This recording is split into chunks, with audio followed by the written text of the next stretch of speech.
All right. Wambui, welcome to Diaspora Food Stories. How are you?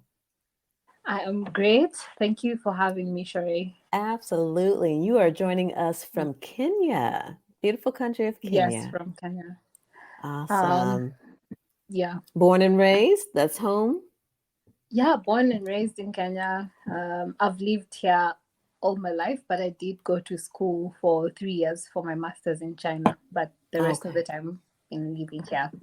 Awesome. Awesome. So we are connecting, obviously, over food, Mm-hmm. over passion for what is going on in the world around climate change and just getting people back to cultural foods, native foods that we are known for, and just looking at all of that. And so, as we dive into that conversation, like I'd like to do with all of my guests, let's take us back, so they get to know who you are as we follow your journey as podcast host yourself, work that you're doing around agriculture, all of that. So, share a little bit more about your childhood, growing up, food, who was cooking, all of that good stuff.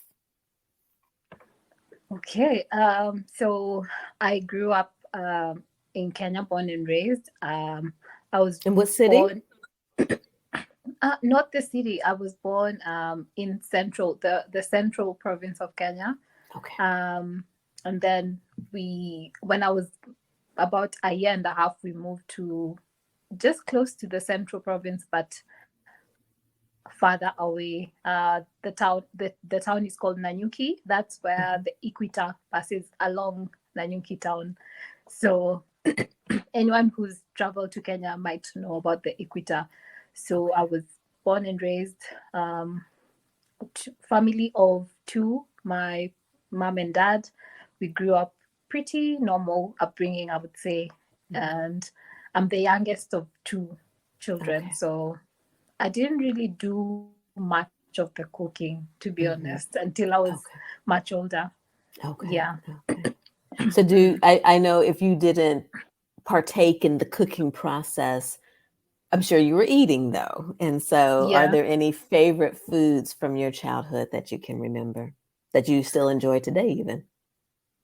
Um, I don't know. That's always a difficult question for me because I was a very picky eater. Okay. One of those kids that's quite a picky eater. So what I enjoyed was when my mom would make us like snacks. So my mom would bake. She would bake some cupcakes. She would also make us some cookies. Those Hmm. that's what I remember enjoying to eat. But All as the far as sweets. yeah. So as far as like food, I didn't really eat. My mom really struggled with us when it came to eating, my sister and I. Wow. But yeah, I enjoyed just the non-food stuff. Now, in Yeah. terms of then, but obviously your work came back to food, which is always Mm, interesting. It started off that you really weren't trying to study it or whatever, yeah. wasn't something that you're like, oh, food, I love this. And now, to where you are now. So, Yeah. with that being said, what was your career path that you had in your mind as you were going through school? So as I was growing up around when I was around 9, my parents moved us from the town that we were living. We used to live quite like in the middle of the town, and they bought their own home further away from the town. It's about 10 minutes, but it's a bit rural. It's not so, urban. So when we Hmm. moved, we had quite a large piece of land, and that's when my parents started to do a bit of farming just for Mm. subsistence. Hmm. Yeah, and then when we moved to the rural area as well, I got to experience a different kind of lifestyle because I would meet these children that were quite poor and they didn't have enough food. So I think that's when the shift for me came about for Mm. food. Yeah, to draw me more to agriculture. And Okay. so yeah, I started really enjoying agriculture and farming, and I even started to pay more attention to it in school, I remember, Okay. and also just participating. So my mom would grow sweet potatoes, I would go to the farm and, sort of see how they're growing. And Mhm. yeah, so I developed an interest then. Awesome. Now, are they still farming to this day? Yeah, they're still farming. So that wasn't their career path. My mom is actually a retired nurse, Okay. but once she retired, now she does farming full time. So she grows food and she supplies foodstuffs around. Oh, nice, nice. And Yeah. I think we may have talked about this in our other conversations of the Mhm. healing power of farming and growing your own food and food sovereignty, right? And Mhm. just that power in that act right there. And then also being able to share that food with others, especially Mhm. others who may not have food. That's just so powerful. Right. It's so powerful. And for me, I really enjoy just even growing the simplest of things. So I've, I think I picked that up probably from my dad. He picks up seeds whenever he goes somewhere. He will Hmm. pick up a seed and then he will grow it. And so I have the same thing from somewhere new and I see a seed, I'll pick it up and I'll grow it. So I have lots of plants that I grow in my backyard. Nice, nice. Yeah. So, in terms of advanced schooling, did you go to Mhm. school, college for around agriculture? I did. So my liking and my passion for agriculture started pretty young, as I said, and Hmm. then when I was in high school, we used to do very different subjects, and some of them were optional. Agriculture was one of those that was optional, and I remember just because of the perception that people have of agriculture, um, we were of a class of about 100 and let's say 150. We were only about 15 doing agriculture in high school. So Mm-hmm. yeah, for me, I really enjoyed it and I did it through high school, and then Hmm. I went to university for my bachelor's to also study horticulture. Okay. So yeah, Now, and with it's that, sort of what were a your sort of plans? What were you thinking from a that. career Mm. standpoint that you were going to do with all of this knowledge, information? So at the time, I didn't really know. So till high school, till university, I didn't really know what to do.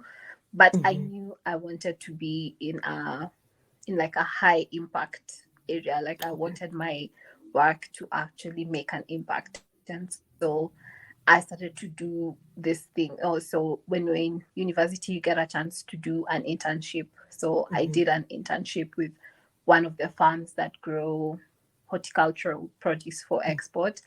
I didn't Hmm. really find my path there because I don't know, I didn't feel that that was as much impact as I wanted to do. And Hmm. then later on, when I got a government job working with like a regulator, then I felt a bit more like I was finding my path. Hmm. Yeah. So I'd say I Okay. didn't, at the time, I didn't really know what I wanted to do, but I knew I wanted to make an impact in the industry. Yeah. Awesome, awesome. And then Mm. let's talk about your degree. You said that you went to China for your master's. Yeah, so once I finished university after graduation, I was fortunate enough to get a job in a university. So as I was still exploring where I wanted to fit in, I got that research job, and I really enjoyed working in research. And through my work there, I was able to get an opportunity to go study my master's in China. So yeah, but going to China, I the research that I did wasn't quite agriculture based. It was plant based, but not agriculture Hmm. based. So Okay. that's why I had to, come back and figure out a path back to my original goal. Awesome. Yeah. And so, with the agricultural research, can you expand a little bit about what that research entailed? Yeah, so at the time when I was doing research, the particular project that I was on was plant breeding project. So we were working in a legume breeding project where we're Mm. trying to get better varieties of beans and Mm. green grams. Actually, it was three kinds of legumes that are grown commonly in Kenya. That's beans, green grams, and cowpea. Actually, cowpea. Okay. Yep.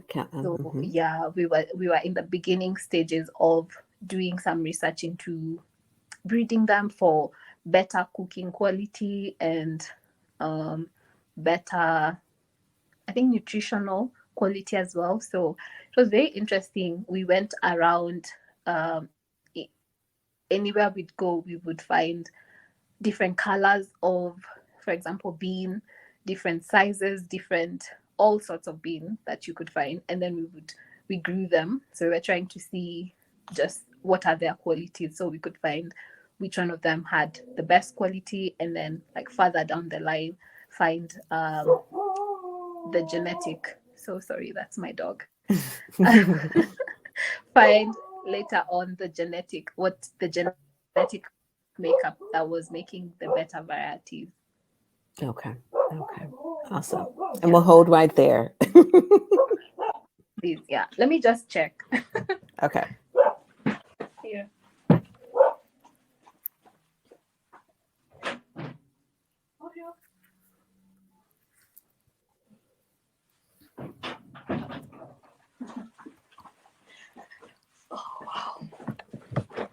Okay. She's gone. Okay. Yeah. So coming back to Kenya, Mm, you said you wanted to find your way sort of back to the agriculture of what you had sort of originally envisioned. mm, But before we continue there, let's talk about the foods and the ingredients that come out of Kenya. You know, part of the work that I love doing is showing the bountiful of Africa and the mm, amazing foods and ingredients that come out of the country. You know, we know from a guest that we've had in the past, Vava, with Vava coffee. mm. But Yes. what are some other, when we talk about agriculture in Kenya, tell Mhm. us more about the foods and the ingredients that come out of Kenya that people may or may not know. So in Kenya, what we are well known for around the world, I would say, is our tea and Okay. our coffee. So in the highlands of Kenya, we grow the best quality tea and coffee for export. Okay. And we also have a lot of exports of horticultural produce. So um the French beans. I don't I don't know whether you guys call them French beans. French beans, sugar snaps, Okay. snow Yeah. peas, yeah, all Mm-hmm. those kinds of Mm-hmm. peas Mm-hmm. are exported. Yeah, just mostly vegetables are exported out of Kenya. And Wow. then, Snap peas. I see. I didn't know that. yeah, we do grow a lot of horticultural crops for export. And also, we have a big flower industry. So, cut Okay. flowers, Okay. roses, carnations, a lot of them are exported from Kenya. Some of the Wow. biggest companies, they employ hundreds of people. They grow the flowers for export. Mm-hmm. Um, we also do a bit of herbs, so mint, Okay. oregano, yeah, just the herbs, basil. I know some companies that really Yeah. export basil. Wow. Yeah, so from Kenya, I think we export a lot of food crops. When it comes to fruit, currently we are currently exporting a lot of avocado. Okay. Yeah, it's a recent discovery, I guess, that Wow. yeah, Kenya is one of the countries that is now currently huge exporter of avocado. In fact, a lot of people are now growing avocado for export because it's a huge market apparently. Well, you know, we always hear avocado from Mexico here in the Mm, States. And so mm, looking forward to hearing avocado from Kenya. So, because I yeah. know, you know, we're big guacamole fans here. So, Yeah, so currently most of the avocado from Kenya is being exported to China, but okay. I'm hoping, it's good for our farmers if we're able to export as well. The thing with export though is it's quite stringent in terms of the phytosanitary requirements. So it's a huge process Mm-hmm. to allow before a country allows another country to export something like avocado. That's Mm-hmm. Mm-hmm. it's huge. Wow. So let's Yeah. talk a moment about the Black Kenyan farmers there. Mhm. And again, we talk about land sovereignty, food sovereignty.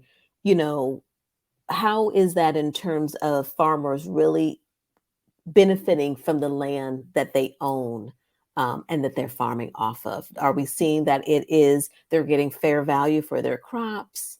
What is that situation looking like? Absolutely not. I would say farmers are some of the most exploited people. I Hmm. think just world over and in Kenya as well, Hmm. because majority of the farmers that we have, I would say, are small scale farmers. So they Hmm. farm their small pieces of land and they grow their food for subsistence, and then the surplus is for sale. Hmm. And Hmm. so unfortunately, because of different problems. Right. So, for example, the lack of proper storage facilities, let's Mm. say for perishable food, they end up selling their foodstuffs at a throwaway price to the lowest bidder, because they would rather sell them at a low price than lose them altogether.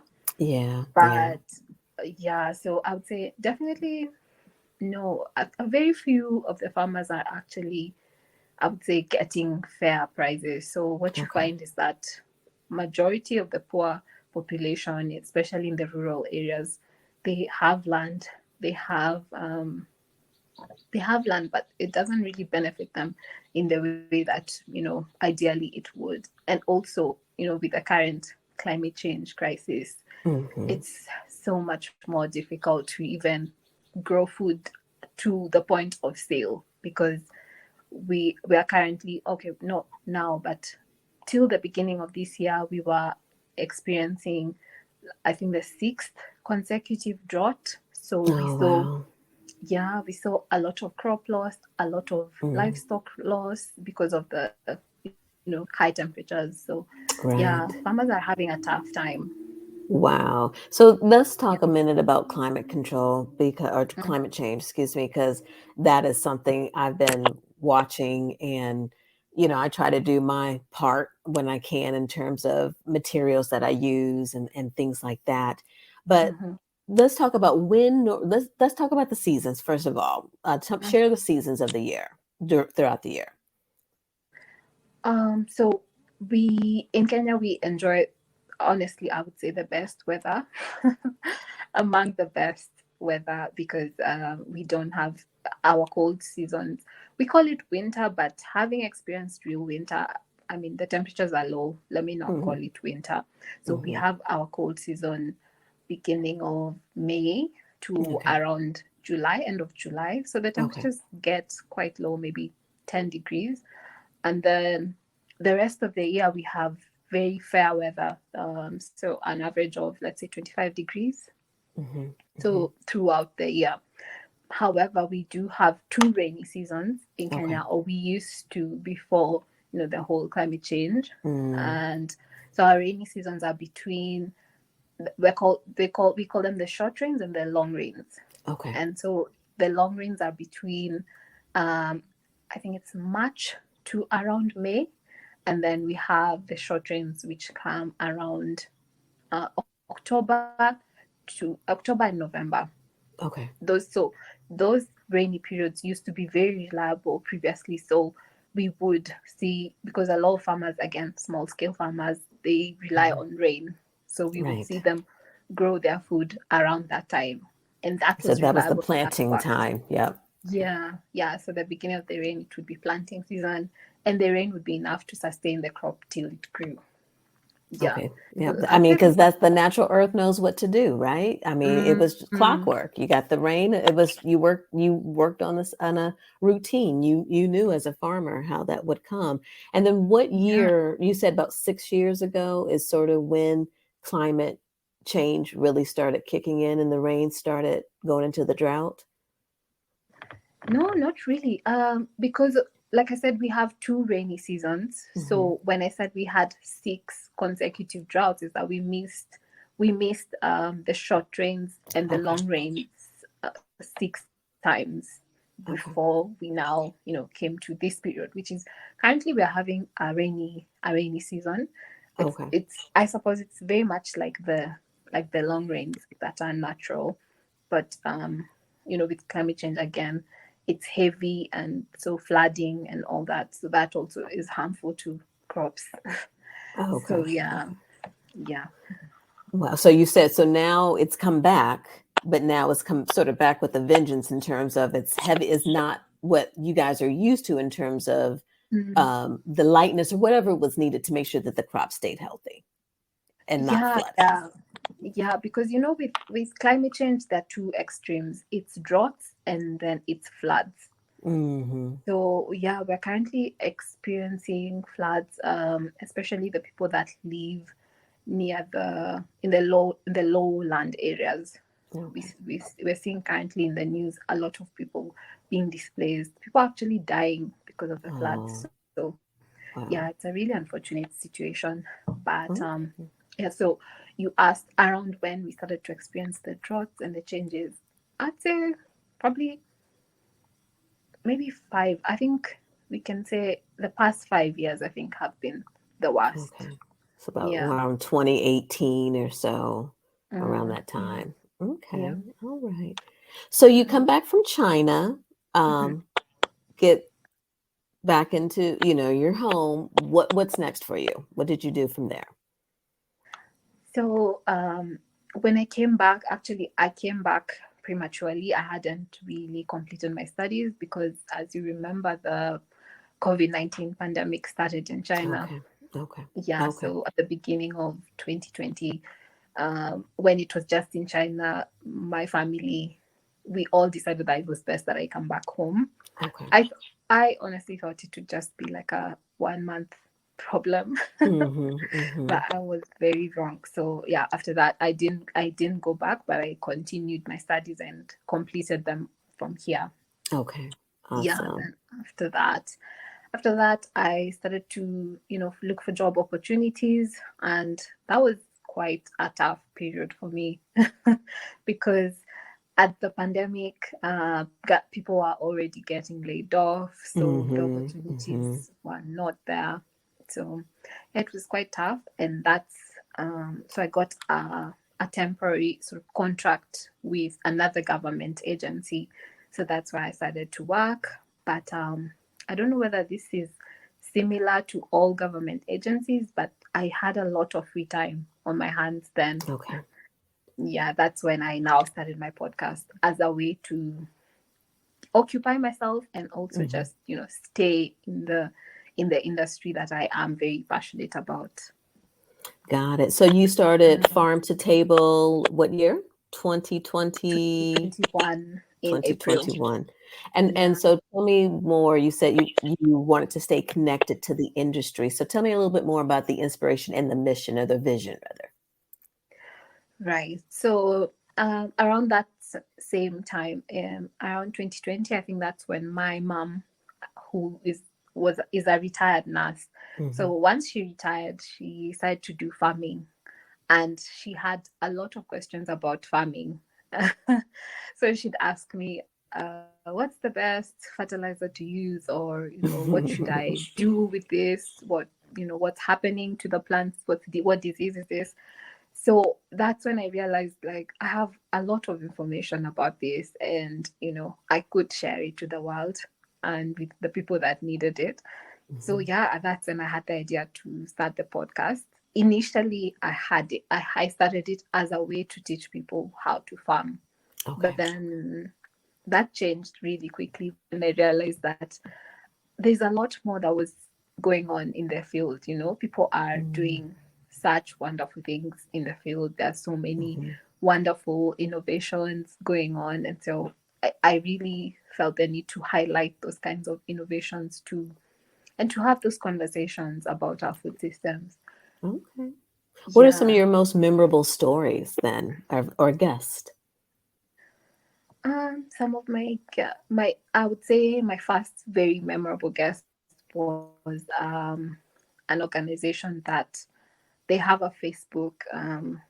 They started as a Facebook platform, so they would, especially during the pandemic, with the restriction of movement, they would link farmers, like small scale farmers, with buyers. So let's say if a buyer is in the city and they're looking to buy, let's say, a lot of carrots, and the farmer has them in the farm and they're not able to find a buyer. So Mm-hmm. through the Facebook, it started as a Facebook group, they would, they would contact each other and do and like exchange the products. And I thought that that was so good, like making Mm-hmm. use of what everyone has, because I feel like everyone has Facebook, and so it was a very good way to help the farmers not be exploited first of all Nice. by the brokers. Mm-hmm. Yeah. Mm-hmm. So that was one of my best ones actually.